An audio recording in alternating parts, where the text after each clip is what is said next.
in typical fashion, the moment I pressed the go live button, I started to cough. So I'm sorry about that, everybody.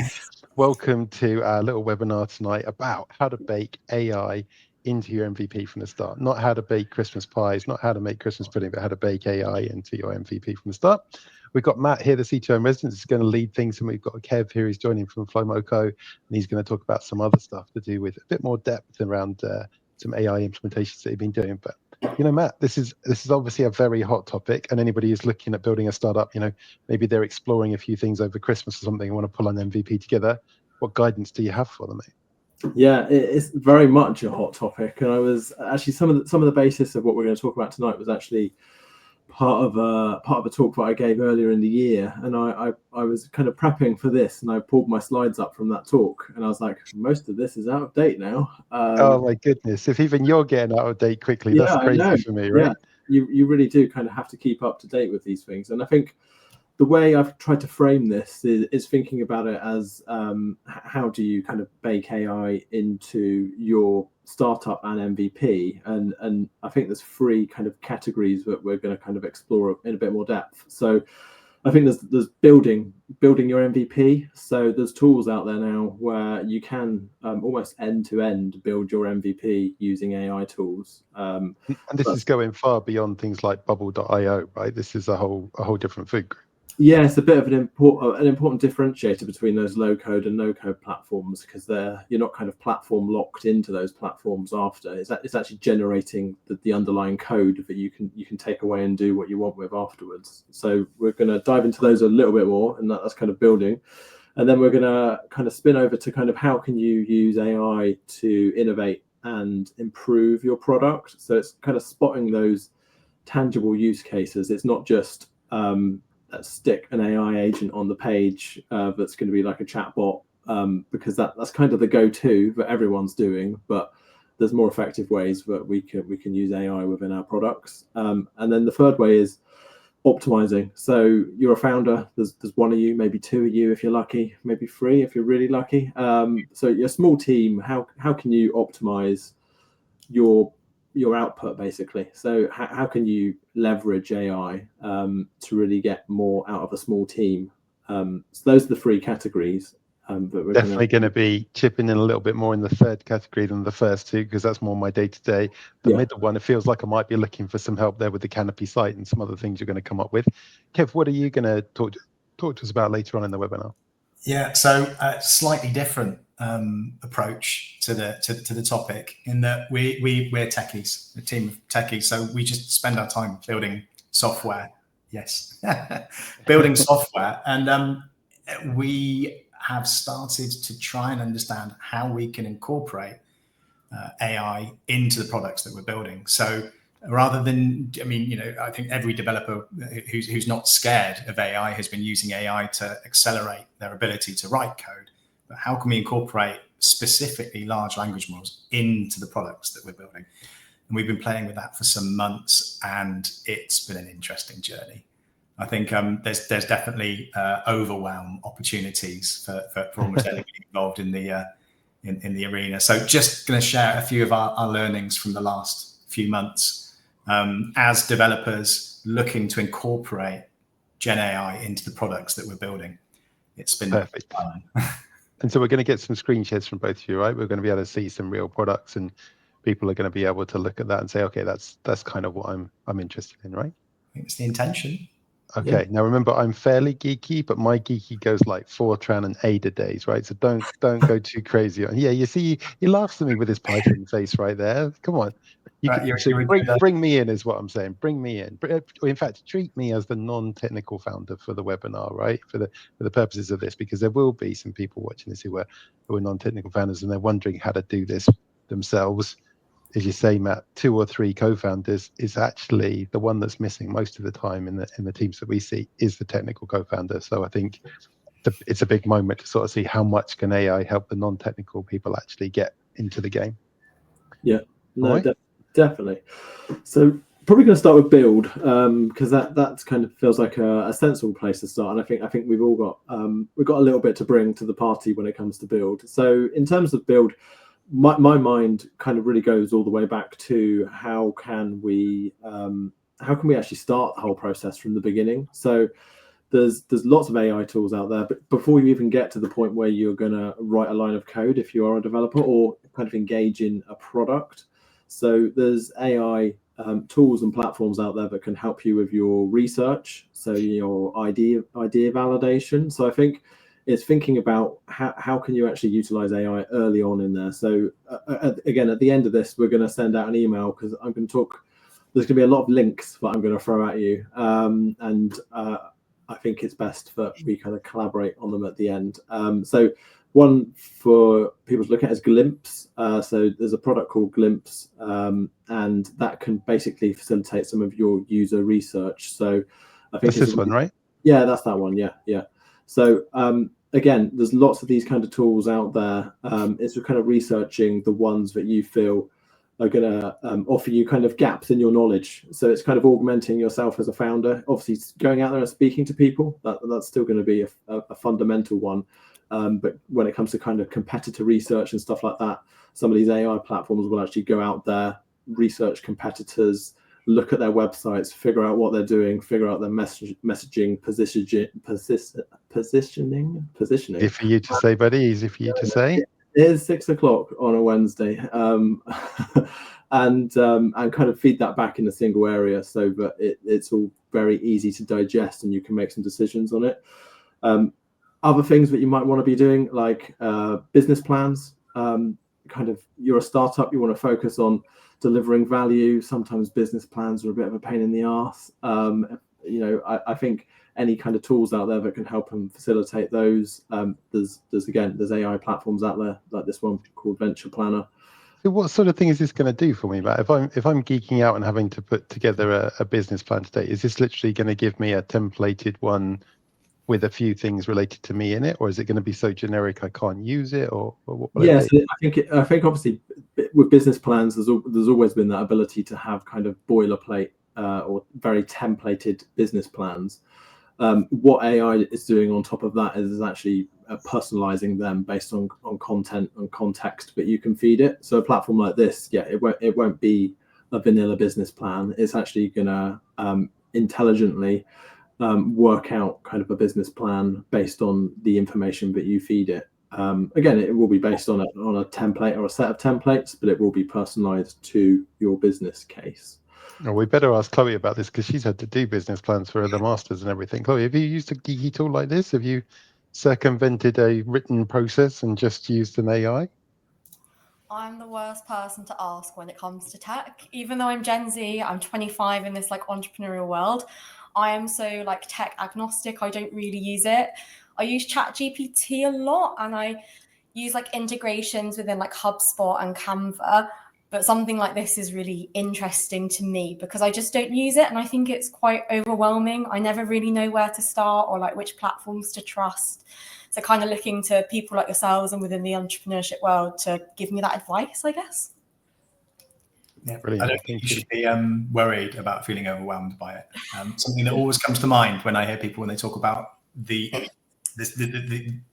industry and the tool sets and the technologies. There's a conversation that I had in Portugal with a professor of a university, and he is the professor of AI, and he admitted that even he gets overwhelmed. Even he feels it's moving so fast that it's difficult to keep up with everything. So don't feel bad about it. It's all right. Yeah, I'm completely with you there, Kev. I've been in tech for a long, long time, and nothing has moved quite as fast as AI. It is pretty hard to keep up with. Yeah. Next one. So again, this is kind of thinking outside of what you would maybe traditionally think that you could use AI for, but this is kind of a trademark checker. So this is it can do kind of reverse image searching. So you could maybe upload a logo and it will try and figure out if your logo is going to infringe any trademarks. So again, there's a number of these platforms out there.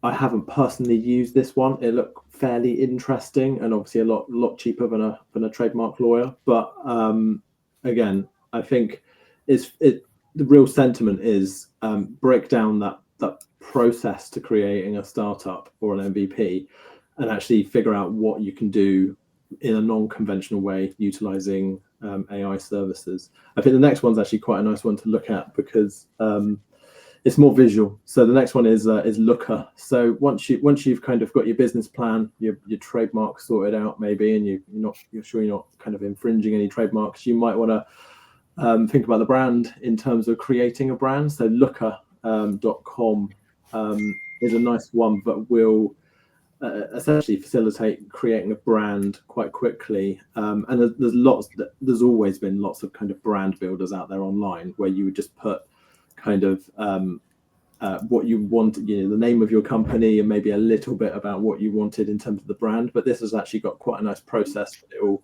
step you through in terms of you'll give it your brand name.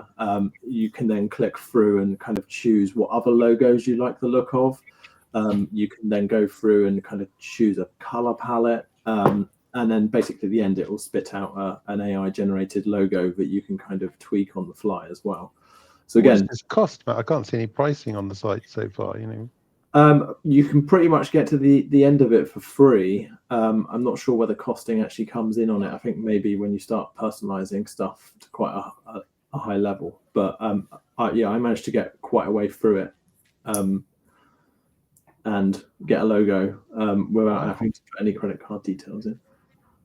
That's crazy. And we're looking to do something like that in the next few weeks, aren't we, Chloe? So that could be quite helpful. Yeah. So again, it's one of those things you can obviously, traditionally you might go to a graphic designer or a branding agency. Again, those are going to cost a lot of money, and sometimes you just want to move fast with something that looks professional, but isn't kind of going to cost a lot of time or money. I guess the thing that comes to mind here, Matt, is that it's sort of, if somebody as non-technical as me can pick up these sort of things and do these kind of tasks, we can call it democratizing, or we can call it really raising the bar of what an expert has to do, right? Because there's a certain amount we're just going to be able to do ourselves with all these tools, which are cheaper than any external we can get involved. So what does that really mean for, say, a brand consultant, somebody who previously might have charged 50 or 100 grand to as an agency to develop a brand? So it's gonna mean, again, there is a lower barrier to entry for a lot of these services that I'm talking about. So people will be able to self-serve to a point, but these tools are not that, they're not currently. I don't know how many years we can say that they're not at the level of a well-regarded branding agency. I mean, they're a long way off. They'll give you kind of visual assets that kind of look quite professional, but they're not going to give you the thought process that goes behind kind of branding and positioning and tone of voice and all those things that you get from a branding agency. So I don't think you can't replace those services with AI at the moment, but you can certainly get something to market using AI services, and then it's a case of get it in front of people. And if you get some traction and revenue, then you can revisit it and visit a branding agency once you've got some traction. Yeah, and I think there's the issue of uniqueness and standing out as well, isn't there? If you've got a really good branding agency or an expert in any field, then they've got the ability to move away from the kind of the training data effectively that's been used to create any of these Gen AI models. So. Yeah, I mean, I know there's a huge argument going on about the nature of creativity, but I think, really, really useful. That last tool particularly, was that Looker? Is that? Yeah, I mean that looks great. But this one, I mean, surely this one worries you guys, because I know some of your business is building websites for people, right? So if they have an alternative, if you quote them for something and they have an alternative just to walk up to this site and hit a button and build a site that might be good enough for a lot of people. I mean, these prices are crazy, right? Yeah. What does this mean for you as developers? So this one in particular, our internal team, our UX team actually used this tool, and that's how it became to my attention, basically. So we don't use it as our output for our client products, but actually we find it a good starting point that can actually mean that we can basically offer more to our clients, but it will take less time and cost them less. So we basically augment the results of this with our expertise, to generate kind of, in some instances, what we provide to clients. But you can this one in particular, Reloom, is very good at kind of developing kind of wireframes, and more recently it's actually become very good at kind of the high fidelity visual side of it as well. So again, I say very good. It's very good in the context of an AI website builder. It's not going to be good as a professional agency who kind of really understands your business and takes time to engage and research. But it's a very good starting point. And again, the one of the biggest falling down areas I see in startups that we work with is they'll focus everything on the product, and most of the time they won't focus much energy on the marketing side. So they might have actually spent all of their budget on the product, and they haven't built a marketing site for actually people to find out about the product and use it. So I think that's kind of an important one. And this one that you showed me before, this is mind blowing for me. Yeah, so this is, so I think I showed you Bolt, and this is Replit. So there's a number of these kind of code builder ones out there at the moment, and they're all kind of competing against each other, but they all work in slightly different ways. So I think Replit's the one that probably is the most end-to-end that you can be without actually being a developer. So it will allow you to, from a prompt, essentially code up an idea, and it will code that idea for you. And obviously, if you're a non-technical person, you're probably not too interested in that. But what it will also do is it will allow you kind of to deploy that code with a click of a button and basically turn it into a fully functional web application or website. And you'll get all of the underlying code, so you can basically take that and host it wherever you want. But it's kind of an end-to-end solution for someone who's maybe not technical. And actually, this is a good point back to your first one about Bubble.io and those other kind of low code and no code platforms. So I think that is probably the big differentiator between those and this. So those platforms, you have got that platform lock. You're going to develop something in Bubble. It's in its proprietary kind of language. I mean, it's probably not under the hood, but you're not going to be able to take that code and host it somewhere else. You're tied to the Bubble ecosystem, where with a lot of these kind of code builders like Replit, they will actually basically provide the code, so you can do what you want with it. Again, it's not always fantastic code. It's quite boilerplate, and I know Kev, I think you've got some experiences from your team on some of this stuff as well. Yeah, I mean, it's always difficult, isn't it, to talk to developers who make their money from writing good code to give an opinion on a tool set. But it surprised me, actually, the response that I've had when I've talked to the development team about two things. One about their opinion on low code, which is perceived as a threat to traditional developers, and the use of Gen AI to generate finished code. And bizarrely, the response, particularly for the low code questions, has been, a good developer doesn't want to write boilerplate code, and a good developer doesn't want to spend their time scaffolding an app. They want to work on the really tricky bits. So particularly with the low code piece, it's like, why not use a tool to help accelerate some of the early pieces of development for an application? But then we think about Gen AI assisting you to write code. I don't think there's a single, in fact, I know there's not a single developer in the team who doesn't use tools like Copilot or some of the other to assist in the writing of an application or a piece of code. These tools are something else, really, aren't they? Having seen some of them in action, they're a cracking way of putting something together quickly to test whether the application itself works. I'd personally say they're great for an MVP, for something where you want to test an idea or a concept or get something to market quickly and see if it actually satisfies the needs of users. But we have seen some scenarios where the code isn't wonderful. It's not the best code in the world, and that having a talented developer overseeing the application or the use of this tool can help pick up on those scenarios. But it's only going to get better, isn't it? I mean, we can kind of sit back and take the mick out of some of the output sometimes of some of the models, but it's just going to continue to improve. In a sec, I want to ask Chloe, what she thinks about these things and if she'd be prepared to give this stuff a try. Because certainly on the master's course that she was on, because I taught it, there's a bit where you do like MVPs in a couple of hours, and we use things like yep.so and strikingly and stuff to pull together very quick sites and show people exactly what they can do to go out there and sort of test ideas. But if I think about me with, say, ChatGPT doing like blog articles and even the thing from the demo night last week, I got the transcript from the live stream. I got the output from Mentimeter. I gave it to ChatGPT and asked it to write a blog article in 500 words based on those two inputs. It did a very good job. And then I spent some time just making that more readable, if you like, in my own tone of voice. But 80% of the job was done before I'd even really shown up, if you know what I mean. It's quite crazy. And that meant that within an hour of the event, we had a blog article out there that I could share, and it covered all the main points that I would have wanted to have written about. Are we talking the same kind of stuff here for you guys in terms of your job, or is this going further up than that you're doing less, or is it not quite as much as, say, ChatGPT for my simple use case there?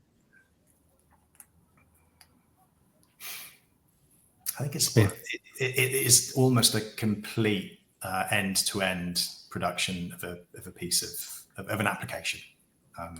It's that I would still be concerned about taking any of these applications that are built completely through Gen AI and pushing them to production without having the oversight of a good developer to pick up on things like security concerns, optimizing it, because I mean, the models, they're all dependent on good models behind them. They're all dependent on kind of the state-of-the-art model and they've been interfaced with the product in a certain way, and the models themselves aren't perfect. So I think you're always going to need somebody talented sat over the top to get a really good application that's production worthy. Now, in fact, no, I'm going to take that back. I used the word always, which is yeah. For now, why don't you replace it with for now? You need. So, Chloe, what's your view on this stuff? Having seen some of these things, both for coding and for business plans, and that, would you be prepared to try any of these? What barriers would you see? I don't think there's any barriers in the startup world because I've used very simple like AI. For example, like my website is built on Squarespace because it's very cost effective. Is that the best place to have my website? I've learned from very talented individuals that work in the marketing space and in SEO that it's probably not the best place to have my website, and it'd be better to have one made by somebody like Matt and High Yield and their company.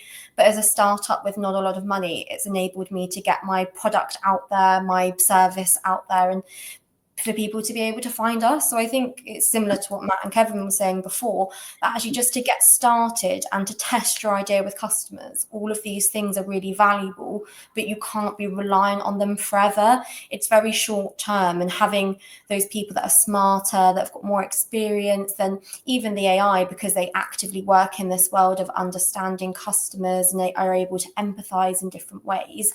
I think as a starting point, they're incredible. And I don't think you should let the AI put you off. I think it is worthwhile just giving it a go because it understands a lot more than I probably think it does.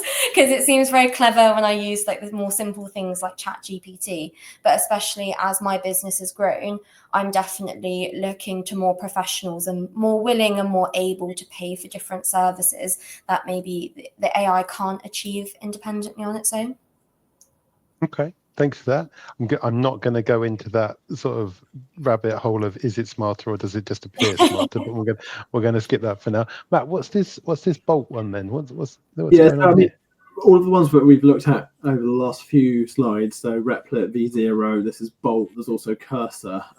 They're kind of stacked out in a way that goes from kind of least technical to most technical in terms of how you need to be. So if you're starting at the top, it's probably like your no-code and low-code platforms. Probably more the no-code platforms, and I would put Squarespace probably in that bracket. As one of those.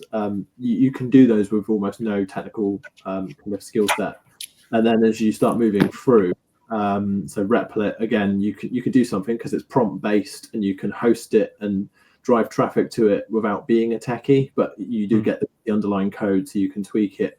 And then kind of V0 and Bolt, again, if you put a prompt in here, it's basically going to spin up a code editor window, and you'll actually get to see the code it's writing, and it's more of a kind of a dev enabler, probably, rather than a tool you would give a non-techie to build their MVP with.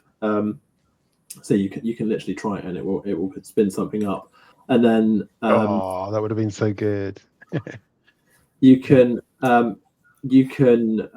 can do it on my window, actually. I've got this open, but you have the next one, which is kind of Cursor as well. So Cursor, again, is more orientated towards kind of devs. It's a bit like kind of Copilot, but so it would be a tool to get more out of your dev team rather than a tool for a non-techie. And then there are other categories springing up. Like there's been a bit of messaging around Devin. So Devin is kind of meant to be the first AI software engineer. So again, that's meant for really software teams that will try and augment their internal teams with AI engineers. And I don't think they're quite ready for production yet, as Kev would say. But if you go on Devin, I haven't supplied a link for it, but Devin's kind of pitch is that you could basically, if you've got like a code review to do or a bug fix as a team, you would assign Devin to that, and they will basically pick up that pull request, which is like a technical term for a review of some code, and they will actually do that review of the code and fix anything that needs fixing. So it's kind of. Did I get the right link? Is it this one? Yeah, it's it'd be that one. Yeah, I think it's that one. Dev. I mean, if that is, and it's $500 a month to have that kind of capability, that's crazy. Yeah, it is that one. Yeah. I don't know if I saw the message that flashed up at the start there correctly, but I'm sure I read Devin is now generally stable. Oh no, generally available. That's just me reading what I think. No offense to the guys on the call, but generally stable does sound like a lot of developers I know. So. Well, I was going to say that's self-identified. Yeah, there's a lot of creative intent in most developers, right? So yeah. Okay, so, interesting. I think sorry, Stu, you carry on. I'm feeling quite blown away by that, actually, and I'm fairly current with stuff, but obviously in my own little bubble. So seeing some of that for the first time is quite incredible. What do you think, Chloe? I think it's really nice to know what's out there, because I think as much as I could Google like different AI platforms to like build apps and things, I very rarely see the ones that you've spoken about. I don't know why, but I think just having that insight is really useful, and I'll probably go and mess around with some of them probably over Christmas, and like, what could I build in a short amount of time and test as a use case? I think I have a lot of ideas, so just being able to quickly test things or just even utilize the different platforms to better understand them is a really nice thing to do, and will help more aspiring entrepreneurs be successful and actually try. I think there used to be a lot of barrier to entry, and we're seeing that fade away with all of these AI capabilities now. Wait, I tell you, Matt, the one that you showed us about, I think it was called Looker with the brand. What really appeals to me about that is being able to iterate fast. Yeah. Because this whole, I've done things with brands and agencies and bits before, and that just seems to take so long. And you just want to like knock a few iterations together in an afternoon without spending 20 grand having people in the room to do it. You know, maybe that's just me. I don't know. Yeah, and I think there's definitely it's making that kind of service available where it wasn't in the past. But I think it's just bringing in a different level of service that we've not had before. But it doesn't really mean that those kind of agencies that specialize in that are going to be kind of wandering around looking for work, because there is a need at the moment. There is a need for that kind of professional capacity. But I think for startups and founders, it's like awesome that we've got these tools now, because it's just meaning that you can spin something up so quickly. Yeah, sometimes you don't know what questions to ask. I think that's one of the best things about experts, is they know what questions to ask. And if you've got this fantastic model or this service that you can talk to and get the answers, sometimes just knowing where to start Yeah. I guess the big question that if I'm looking at this as a non-founder, I'm looking as a corporate guy with my other hat on. The question is, how much can I rely on it, right? As a startup person, you've got nothing to lose. So you can throw anything up there and start to test out with customers. But if a bit of data goes missing, or there's a little security thing, or it doesn't quite fit around the edges of the screen, whatever it is, right? You don't worry too much. That's okay. But you get 1,000 customers on there and you get your first 10 grand of revenue, and you start to look at it a little bit differently, maybe. What do you reckon? I would say from my conversations that it feels like there's a lot of bigger companies kind of looking in from the outside, kind of with kind of wondering and thinking, should I have a strategy? But actually, there's so many risks involved that they're not going too far into the mainstream areas of AI.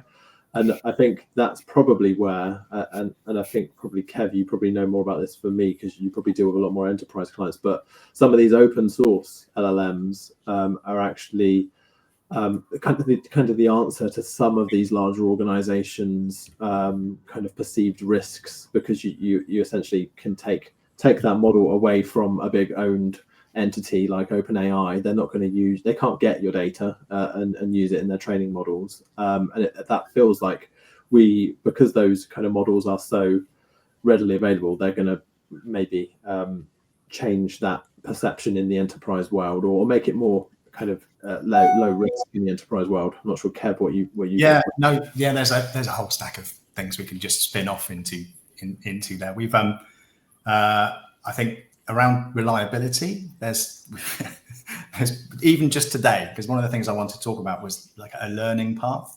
If you really wanted to start to go beyond maybe using some of the Gen AI facilitated tools to help you on your startup journey, and actually incorporate AI into your product itself. So you're ready, you're deep into the development already, and you want to incorporate AI. How do you go about that? And I don't want to nick the agenda or subvert it at all, but the journey that we've been on. That's what people always say, and then they say "but," and then they take it over, don't they? I see this more as a perfect segue, Kev. Well, I'm glad I brought it up then. It is that we're quite fortunate, I guess, in that within our team we've got people who did AI in the 90s as part of their degree, when it was like NLP, and so kind of get some of the really deep dark aspects of the technology, but have only within the last year or so had the chance to start experiment with some of the capability that now is accessible to a small team to incorporate into the platforms. But it is incredibly overwhelming because there's so much activity, and because a lot of the tools that we've been seeing now, and then the next step below that, a lot of the enablement for developers that do want to start using it has spun up a whole load of other tools and platforms. So you can easily get overwhelmed. So we've started to kind of put together a bit of a learning path for developers internally to go on to gradually nibble off a little bit more and a little bit more complexity as they go deeper and deeper, or go further along this path. I just want to, I'm just going to share my screen a bit. I haven't done it using this platform. Test for this, Kev, is whether or not I and Chloe can understand anything you're talking about in the next 5 minutes. Okay, right? That's fine. So just stick your hands up and tell me to shut up if you can. Yeah, I've got Blackadder goes forth in my mind at the moment with some pencils and saying "wibble" a little bit, but let's see what happens. That's good. So I've got some resources that I'll share later if you want to get into some of the real nuts and bolts of this. But I go away from that a minute to some of the gotchas. So I mean, I think everybody really, even the general public, use LLMs and just use the standard consumer interface for LLMs. Go to ChatGPT and type in some questions. Brilliant, really useful. The next step beyond that, I think, is to start thinking about prompt engineering. So when you really get to how to talk to an LLM, because there is a way to talk to them that they understand. You get really different results, right, depending on what you do in that prompt engineering. 100%. And it can be quite fun. Like the first thing I did was ask it to write a press release in the style of a West Coast rapper or something. And it's brilliant. It's great. But the deeper, darker secrets of prompt engineering can make a massive difference to how effective it is. But I just wanted to share something that came up this morning about how even the big models are a little bit pants sometimes. I wanted to share a notebook which explained a little bit about prompt engineering and how to write a simple piece of code that's split up into the parameters that you send to OpenAI. So I asked ChatGPT, I mean, why not ask an OpenAI product to write a piece of code for me that would allow me to talk to its own product? So I asked it, can you write me some code to demonstrate simple prompt engineering that will work in a Google Colab notebook and connect to OpenAI? I want to demonstrate the role, system, user, and content components of a prompt. Nice and simple. Wonderful response, really erudite, very, very well written. So I took this code written by ChatGPT, an OpenAI product, cut and paste it into a Google. Don't worry, you can't see the whole of my OpenAI key here. It's only a temporary one. So cut and pasted it into a notebook, which is use Google Colab if you want to start playing with a lot of this stuff, and then ran it, and it didn't work. It didn't work because ChatGPT had given me code that doesn't work on ChatGPT 4, and in fact doesn't work beyond ChatGPT 1, and it just doesn't work. So I went back and asked it again, and I said, there we go, it's got some expression. So can you try again? This is prompt engineering, going back to it and asking it to actually try again, which is a really good way of dealing with a lot of the LMs. Because you've given me code that doesn't work with GPT-4. So it went, yep, you're right. These methods don't work. They've been replaced. So here's some new code. Exactly the same code with exactly the same error in place. I said, no, you still got it wrong. And then it disagreed with me and said I hadn't got it wrong and contradicted itself. So brilliant. ChatGPT 4.0, a really new model.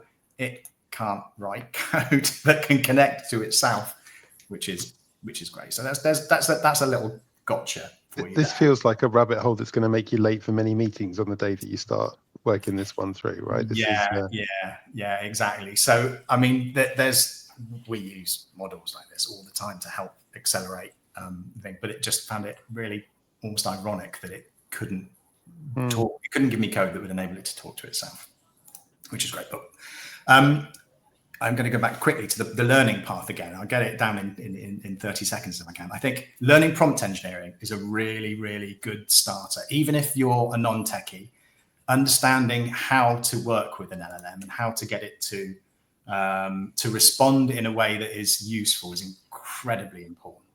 Maybe the step beyond that then is to start playing with API requests. Use a Google Colab notebook and send some requests to the API. Don't ask ChatGPT to write its own code again, because if we've seen it, it won't give you anything that actually works.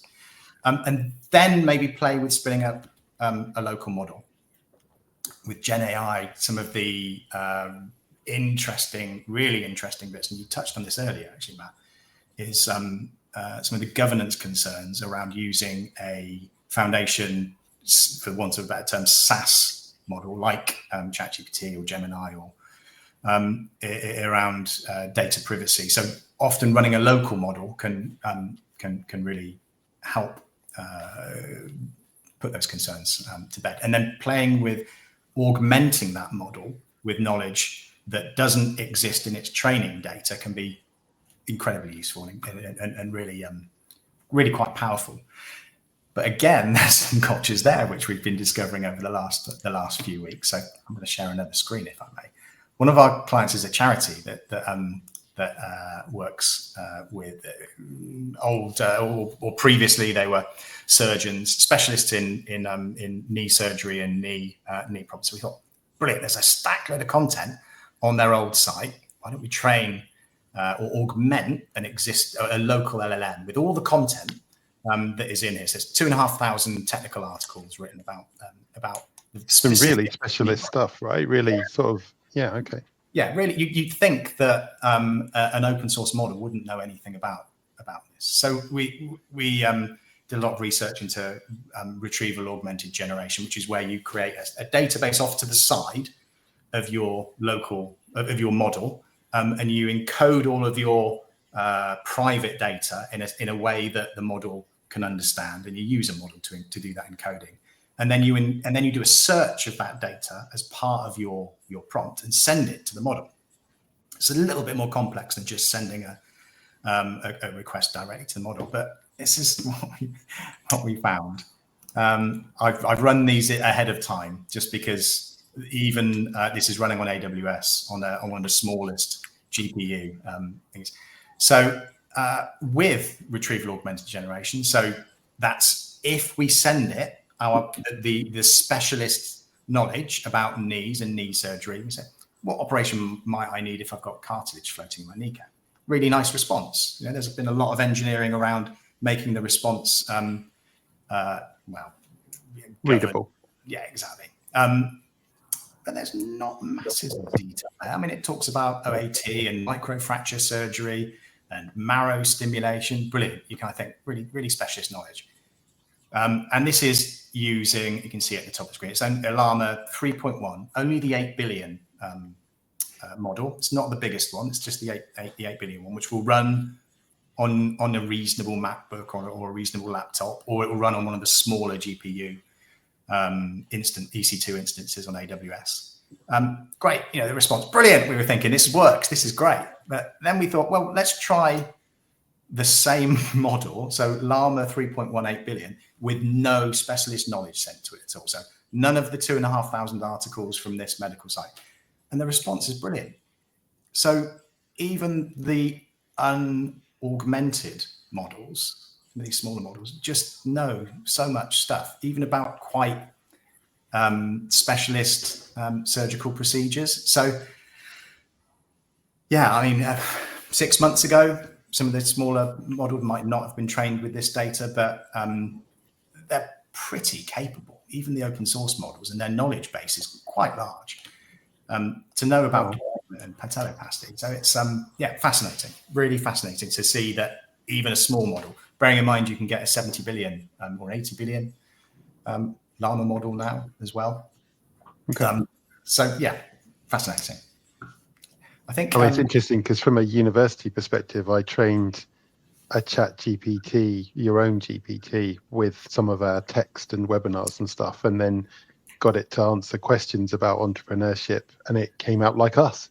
It basically started talking like Marcus and me and the lectures and the notes that we had in the slide deck. So I was going like, oh, this is a little awkward. This is very quickly replacing the lecturer, or at least giving him more time to think about stuff, I would say. Yeah, absolutely. I think it's just surprising how much knowledge is contained directly within the thing. So can I just quickly share some resources as well that might be useful if you're really interested in getting a bit deeper into incorporating Gen AI into your product, so actually extending your product with Gen AI capabilities. Just to share some of the stuff that we found really, really useful. Cohere are a platform that will enable you to spin up some models on their platform, but they've got this. I mean, we're definitely in the geeky end of the spectrum here, though, right, Kev? 100%. But even for someone that hasn't written any code, even if you're a founder with a really good technical partner, understanding some of this stuff will mean that you won't get the wool pulled over your eyes. You'll kind of get a deep understanding of some of the slightly technical, but explained in a very accessible manner. LLM University is a really good resource. The videos are really accessible, and they'll explain what an LLM is in very simple terms, talk about how text is represented, all the way through to how you could deploy an LLM to your laptop, and then talk about prompt engineering and RAG as well, and how you might build those tools into your platform. And then, of course, it's written by Cohere, so they talk about their own platform as well. Fantastic resource, that one. Deeplearning.ai, I've got some courses as well. Not all for data scientists, a lot of the things like ChatGPT prompt engineering for developers. Brilliant course, and all free. Really good. If you want to hear other people talk about machine learning, but in a way that is accessible to non-technical people, this is a really good podcast as well. Machine Learning Street Talk. It's quite mind-blowing in some ways when they start to talk about some of the deeper engineering pieces, but it's fascinating. And then Hugging Face, When we talk about overwhelm, there's millions of pre-built models on here, and I just selected the text generation models, so LP large language models, and there's 161,000 models on for you to play with and download, and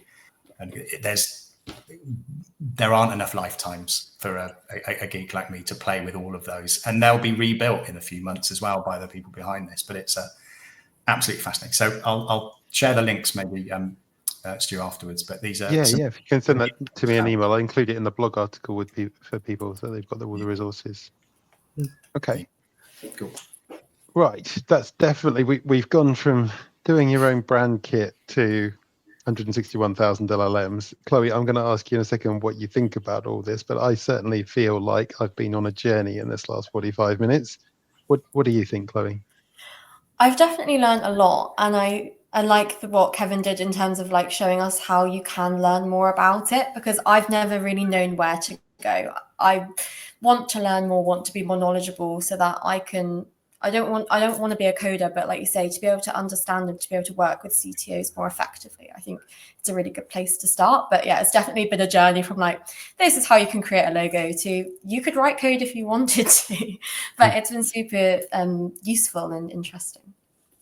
I feel that you've probably set up my students on the next MVP module a little bit harshly, because I'm now going to dump all of these in front of them and say, well, you said you couldn't do an MVP in an afternoon. I think we could probably kick that one into touch right now. Okay. So is there anything else you want to add on the geeky end of the spectrum, Kev? And then I'll let Matt, if you want to close us out today with any of your sort of bigger conclusions and the key messages you want to give people. I've just got 5 really quick thoughts about when you start using some of these tools at a slightly deeper level. Just really quick. Is even the bigger models, bigger models like ChatGPT, they can get tired. They can get fatigued, which is a bit of, I'm anthropomorphizing a little, but if they're under load, they can start to hallucinate a little bit more. So kind of be aware of when like the rest of us, right? Like, well, yeah, 100%. So sometimes using them at a time when there's, America's a bit quiet is a good thing. And if when you're talking to an LLM or you're talking to one, don't be afraid to constrain it, to give it guardrails. And sometimes that can be as simple as saying, if you don't know the answer to this, please tell me. Otherwise, it will make something up. It will go off and because it's just desperate to continue generating tokens and to continue providing some answers. And again, about some of the tools, often they're limited to less than the capability of the components that are used to build them. So don't be afraid to look at a tool set and then go, what was that built with? And then start to look at the components that it was built with, because you might be able to do more sometimes with the underlying technology than the tool that sits over it gives you. And the final thing is that you get huge acceleration with a lot of these tools, but often there's a bit of a payback in testing. Even if you're building something with using Gen AI, that there's an awful lot of time that you'll need to spend pushing it and making sure that it doesn't fall over, and just so many variables that can be adjusted that can radically alter the performance of an LM, or even how it responds to you. So it's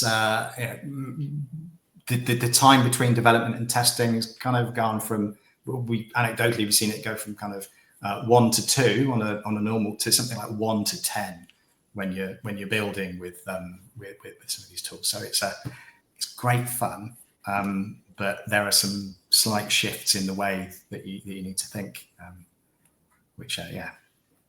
Okay. Thank you very much. All right, Matt, bring us home. It's just before Christmas. And by the way, I do still get the prize for the best Christmas backdrop.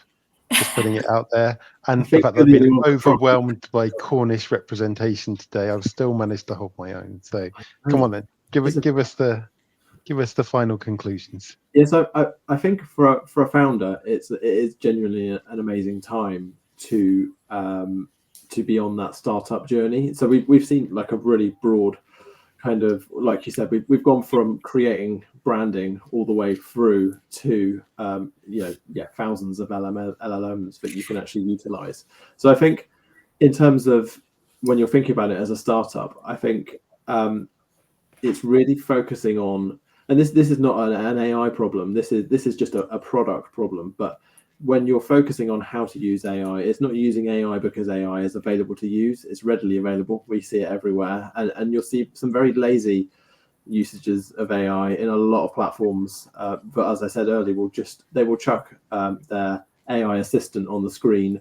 That's not particularly helpful, not particularly intuitive, but it's kind of ticking a box because all their competitors have done the same thing. So I think when you're thinking about AI, really think about it in terms of your product and your users, and bring it back to some of the more traditional product methodologies, such as like customer journey mapping, for example. So take a view of the touch point that your customers go on at every point of their journey with you, and really identify the journey that they go on, identify how they're feeling kind of emotionally through those spaces, are the bits that's causing frustration, they need more information, and really pinpoint the pains across the whole customer journey, and then think, is there an AI implementation that I can do here that's going to resolve this pain for my customers? And what I think we will see going forward, at the moment, there's so much hype around AI, but if you're not talking about it, if it's not in your pitch deck, then you're not getting investment. So we will reach a level of maturity within AI, which I'm not sure what that timeline looks like, but we will reach a level of maturity where AI will be facilitating some of the most amazing experiences for us, but it won't be powered by AI stuck on the box. It will just be doing its job. And that's where I think, from a mindset point of view, we need to be thinking as founders. Let's utilize AI within our products to make them better, but not necessarily tell everyone, but it's AI that's doing it. And I think that's where we will drive the most value for our users. And I think even in terms of what we're seeing going into next year, so a big trend at the moment is AI agents. So you're going to hear a lot more about AI agents going into the new year. And this is kind of taking these technologies that we've got, but it's stringing them together to form kind of intelligent AI agents that can go off and do tasks for us. So again, there's a link that we can include at the end, but there's agent.ai. There's a lot of these other sites out there. So agent.ai has got kind of a collection of AI agents. It was spun up by Dharmesh, who's the co-founder of HubSpot. So he's obviously quite prominent in a lot of different fields. And there's agents on there for like, go and do some competitor analysis. So again, it's stringing together lots of tasks to actually go and perform some of these things. So I think we'll be seeing a lot more of AI agents in the new year. And again, that's back to that premise of what's the value creation here, and that's what AI agents are basically doing. They're going, we figured out that we can string 2 or 3 bits of AI technology together to perform a task in its entirety. That's adding a lot of value to people. And I think, just to finish off, there's a couple of really great resources that I use quite a lot. So one's called bensbytes.com. So this was the guy who actually made, I think it's MakerPad, or I think it's called MakerPad, but he exited to Zapier, and then he's gone on and spun up Ben's Bytes, which is kind of an AI resource kind of newsletter and website. So there's lots of really great tips on there. Again, how to build things using lots of AI services. Just a really good resource. And another one is there's an AI4that.com, which is like a directory listing of thousands and thousands of different AI services, which again, I think overwhelm has been used quite extensively across this call. There's definitely a lot of overwhelm for people within the industry, outside of the industry. So sometimes it's quite nice to get a platform like that that's got lots of filters, got lots of ways of searching and kind of cutting that data so you can actually figure out kind of what's a relevant AI service that you might actually get some use out of. All right. That's amazing. I'm going to ask one question to each of you on the panel, and then we're going to close out. Okay, so how many years or months or days from this day to day is it going to be that there's a $1 billion company with only one person in it because of all this AI enablement? So take your best guess. We'll do the over under, and then when one of these occurs, we'll come back to this video and see who was right. Okay, so I'm going to ask you, Chloe, first, then Kevin, then Matt. How many days, months, or years from now until there's a unicorn company made by one person with a lot of enablement? Oh, why me first? I'm going to go 8.5 years. 8.5 years. Excellent. Yeah. Kev, higher or lower than 8.5? It's either a trick question or I'm saying it's impossible to answer, because there may only be one person on the payroll or one, but there's going to be a village behind them enabling them, and that will be built on the shoulder. Yeah, I mean AI enablement. Avoided the question there, Stu. But I just need a number from you, higher or lower than 8.5? Years? Yeah. Lower. Okay. Matt, what do you reckon? I did a whole talk on this, and I'm none the wiser. I'm going to go higher. I'm going to go 10 years. I think it's going to be in 3. Because I just think that the rate of travel and all this stuff is exponential. The compounding effect of how quickly this moves isn't as linear as we're all used to. I think because as things start to build things and things move faster than we can think, it's actually going to be incredibly fast. But that's my guess. So I think it's going to be within 3. And we'll see if we're right. It's hard to believe, but ChatGPT has been around in our day-to-day lives for only 2 years. I wonder what 3 years from now will look like. But thank you so much for today. This has really been, like, for me, it's been a journey. It looks like it's been a journey for Chloe as well. And I hope anybody who's a first-time founder or a non-technical founder watching this, I hope it's a journey for you too. And if we do this, I reckon, based on what you said before, Matt, if we do this in 2 months' time, we'll probably be outdated, right? We need to up our game again. So, okay. All right. Thank you very much, everybody. Merry Christmas and Happy New Year. And see you in 2025. Thanks, everyone. Bye. Thank you. Bye.